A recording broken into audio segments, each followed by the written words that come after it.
Joey Kerrigan arrived in London in January 1912. He did not have a place to stay. It doesn't matter, he thought, smiling. Joey's luck is going to find me a room. Joey thought a lot about luck. One day, I'm going to be rich, he told everybody. Lucky people get rich, and I'm lucky. After a lot of walking, he found a room in a house. It was near Tower Bridge. The room wasn't very big, but it was cheap. The landlord's name was Mr. Webber. He looked Joey up and down. What's your name? He said. Where are you from? Joe Smith, Joe said. I'm from Ireland. Well, you can have the room, Webber said, but I want 2 weeks' money. Nah, I've only got 1 week's money, Joey said. And tomorrow's Sunday, Webber said. You can't find work on a Sunday, so when can you give me the 2nd week's money? Joey smiled with his mouth, but not his eyes. I can find work, he said. I'm lucky. Good things happen to me. It's called Joey's luck. On Sunday, Joey stayed in bed all morning, and in the afternoon he went for a walk. After an hour, he took a bag from a woman in Fleet Street. The woman shouted, "Stop! Stop!" But Joey was now 50 meters away, and there were no other people near. Joey laughed and ran down a little street, then between 2 tall buildings down to the river. He stopped and opened the bag. There was some money in it, but not very much. He took the money out, then put the bag into the river. Later that day, he walked past a bookshop. There were lots of people there, looking at books, and Joey moved carefully between them. For a second, he stood behind a fat man, then moved quietly away. The man did not feel Joey's hand in his back pocket, but the man's wallet was now inside Joey's shirt. It was a big, fat wallet. And when he got back to the house, he gave the landlord the 2nd week's money for the room. You found work on a Sunday? Webber said. Where? Who with? Joey smiled. I told you. I'm lucky. Joey's luck. For the next 3 months, Joey Kerrigan walked the streets of London most days. He stole handbags from women or things from shops, and he took wallets from men's pockets. One morning, at the beginning of April, he took a wallet from the pocket of an old man with a red face. Joey was usually a very good pickpocket. People never knew anything about it. But not that morning. The man with the red face was quick. He turned, saw Joey, and shouted, Hey! You! That's my wallet! Come back here! But Joey was a good runner too.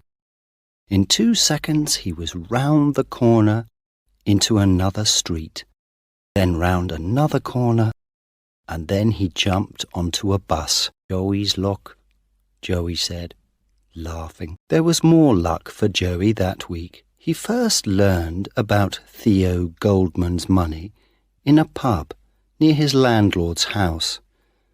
Webber went to the pub most evenings and sat with his friend Goldman had a shop not far from the pub. He bought and sold a lot of different things: tables, chairs, beds, clocks, watches, books. When Joey went into the pub that evening, he saw Webber and Goldman at a table near the window. There were a lot of people in the pub. Joey bought a drink, then found a chair near Webber and Goldman. They did not see him. Joey sat with his back to them and listened. But I need money to buy things, when people bring them in, Goldman said. Some money, yes, Webber answered. But £100 or more, and in the shop? No, Thea, it's not in the shop, Goldman said. It's in my room, at the back. Do you have a good place to put it? Webber said. Goldman laughed. A very good place, he said.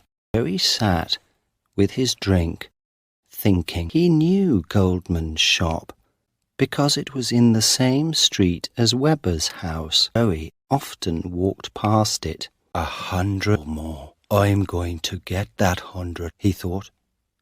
Then I can do anything. Perhaps begin a new life in America. He smiled. Joey's luck again. So the money was in the room at the back, in a very good place. But where was that place? The next morning, Joey walked slowly past Goldman's shop. He did not go in, but looked through the window. The old man was in the shop, but he did not see Joey. Joey saw an open door to the room at the back of the shop. Through the door, he could see a table, 2 chairs, and a big cupboard. Was Goldman's money in that cupboard? Suddenly, the old man looked up, and Joey quickly turned and walked away. He did not go to bed that night. He put all his things into a bag, sat in an armchair, and waited. Midnight came and went. At 2 o'clock in the morning, he went down the stairs and out of the house. It was a cold night, and Joey looked up at the moon in the sky. Are you a lucky moon? He said, smiling. Joey's lucky moon. He walked to Goldman's shop and looked round. Nobody was in the street. He took a small hammer from his coat pocket and broke the glass in the shop door. Then he put his hand through and opened the door. Joey moved quickly into the shop. He closed the door behind him and put his bag on the floor. Then he walked quietly across the shop to the door into the back room, opened it, and went through. It was dark, but moonlight came through the window, and Joey could see the big cupboard. The little hammer soon opened the cupboard. There were a lot of books and papers inside. Some of the papers fell out onto the floor. Who's there? Joey did not move. Only his eyes moved, looking around the room. Then a door at the back of the room opened, and Theo Goldman came in with an oil lamp. He saw Joey. What? He began. Joey jumped across the room, grabbed the old man's arm, and pulled it up behind his back. Then he held the hammer in front of Goldman's face. Where's the money? He said. Tell me. Money? Goldman said. What money? There isn't any money. Yes, there is, Joey said. You told Webber about it in the pub. £100 or more. Where is it? Goldman said nothing. Tell me, Joey said, or I'm going to break your arms. First one arm, and then the other one. Where is it? Goldman tried to pull his arm away. He made small, angry noises, but no words came out. Joey held the hammer in front of Goldman's eyes. Tell me, or this hammer goes into your face. All right. It's under the floor, Goldman said. Under the cupboard. Joey pushed the old man across to the cupboard. Get it, he said. Now. The old man put the oil lamp on the floor and pulled the cupboard away from the wall. Then he got between the cupboard and the wall and pulled up some of the floor. There was a small box under the floor, and Goldman got it out. Joey grabbed the box from the old man's hands and opened it. It was full of money. Joey smiled. "I know you," Goldman said suddenly. "You live at Albert Weber's house." "Albert who?" said Joey. "Don't know him." He began to take the money out of the box and push it into the pockets of his coat. "Yes, you do. You live in his house," Goldman said. "Albert told me about you. You're—" "Be quiet," Joey said. "All right. So you know me, but nobody's going to find me." He laughed. "I can get a long way away with this money." All the money from Goldman's box was now in Joey's pockets. He gave Goldman a little push. "Now, get back in your bedroom and stay there." He pushed him again. "Go on, get moving." The old man began to walk across the room with the oil lamp. Suddenly, he turned and hit Joey on the head with the lamp. Cried Joey. The lamp broke and fell on the floor, next to the papers from the cupboard. The oil from the lamp ran across the floor, carrying the flames to the papers. Goldman tried to run into the shop, but Joey jumped on him, and the two of them fell to the floor. The old man's head hit the wall. After that, he did not move. Joey heard the noise of the flames before he saw them. He looked behind him. The flames were big and were already halfway up the legs of a table. Joey jumped to his feet and ran through the shop. He found his bag by the front door, went out into the street, and began to run again. At the end of the street, he stopped and looked back.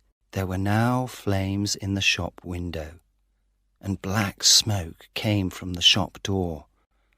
He thought about the old man on the floor in the back room, but only for a second. Then he turned and ran again. 2 days later, on Wednesday the 10th of April, 1912, Joey was in Southampton with thousands of other people. They came to see the new ship there, the biggest and fastest ship in the world. It was the day of its first voyage across the Atlantic to New York, carrying more than 2,000 people. Some of the people in Southampton that day were the ship's passengers. Some of them just came to look at the wonderful new ship. And there it was. Joey was a happy young man.